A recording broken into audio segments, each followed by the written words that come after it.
Yeah, it's kind of funny how this cover idea came about.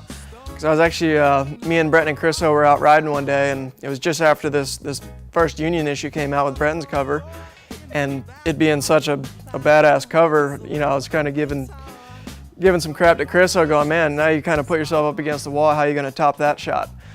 And then he's like, well, think of an idea, let's do it. And all of a sudden the pressure kind of came back on me, and I was like, oh, shoot. So now we had to think of kind of some kind of cool idea and something different. And you know, since Brenton's cover was basically all white, I was like, well, let's contrast that and do it all black.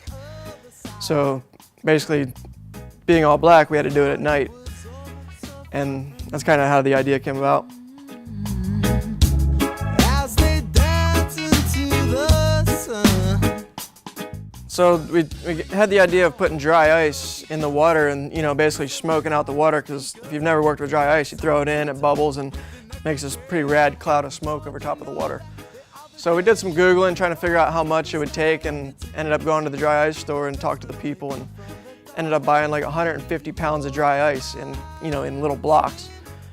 And then realized that, okay, it's 6 feet deep at the projects by the kicker, but the dry ice had to be about 1 to 2 feet underwater so it would work. So basically we had these 3 lines running like from the kicker out in front of the kicker, and little blocks of ice hanging every like 2 feet. And then in order to float that, we had little pieces of floats that would float it just under the water.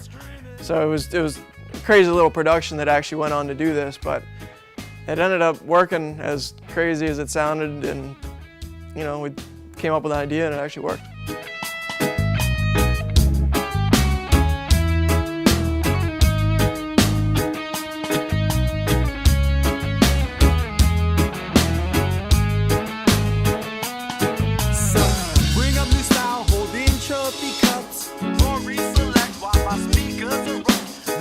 Sweeter with an echo chamber. Don't you know that they are the danger? Bottles of crystal and it's a green.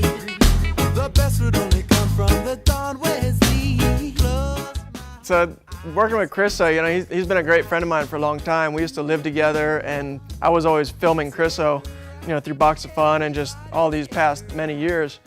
And seeing him get into photography and all of a sudden have it turn full circle, and now I'm the subject and he's the shooter. You know, it's pretty rad, especially working on a project like this with such a good friend, and you know, come up with a concept and an idea and to, you know, execute it and make it work. So stoked to do it, and the Union guys, you guys got a good thing going on.